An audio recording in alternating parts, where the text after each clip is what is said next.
More tragic news out of South Africa, which has been busy spending the weekend with senior leaders in the African National Congress denying that farm murders are taking place, trying to equate Afrikaner persecution with the drummed up leftist red herring of white genocide, something repeated endlessly by the government officials and by the media in South Africa, not something repeated by people who are not saying it, conservatives. But another tragedy in South Africa occurred and confirmed on Sunday. A Natal farmer, Mike Pryor, was abducted from his home and murdered before his burnt-out remains were discovered in his vehicle in Popomeni, in the Umnengi local municipality on Sunday. That's where Howick is at. It is with deep sorrow and profound shock that I, on behalf of the Umgeni local municipality, announce the tragic passing of resident Mike Pryor of Kwaheri Farm in the Indizi Valley, opposite Bushhawk in Ward 3. Deputy Mayor Sandile Imnikati in a statement. Now, I've interviewed the deputy mayor along with Mayor Chris Pappas in the past, and he's a heartfelt and genuine person. But I do want to make a comment. It isn't his passing, it's his murder.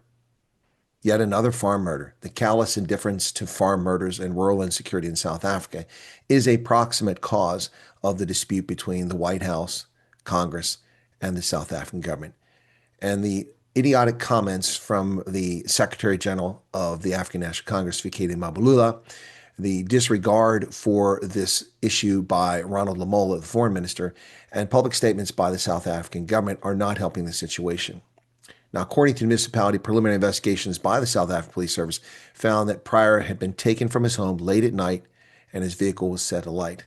What we don't know is if he was murdered before the car was torched or whether he was burned alive in the car. While the exact details are still under investigation, early indications suggest a possible connection to a disgruntled former employee. Surprise, surprise. South African Police Service is actively investigating the matter and is currently searching for a suspect. Our thoughts and prayers are with Mike's family, friends, and loved ones during this incredibly difficult time. We extend our deepest sympathies and support. That in the statement from Deputy Mayor Sandile Mkanati. Now, this one hits home. Howick has become kind of a second home to me on my trips to South Africa. It's a wonderful place, a lovely location, often known as God's waiting room because of its elderly population. It's a city that has turned a corner under the leadership of Chris Pappas and his deputy mayor and the council, saving that municipality from chaos over the past few years. This sort of violence is despicable and reprehensible. Whether it's racially motivated or not, we don't know. We don't know the suspect or the circumstances. But yet again, another vulnerable, remotely located South African becomes a victim of the horrific violence in that country. Horrific violence that the African National Congress denies is taking place. Horrific violence that they dismiss. Horrific violence that they lie about. Will this farm murder be reported as a farm murder or simply another car theft? Let's look for the police report on this one and see what it is.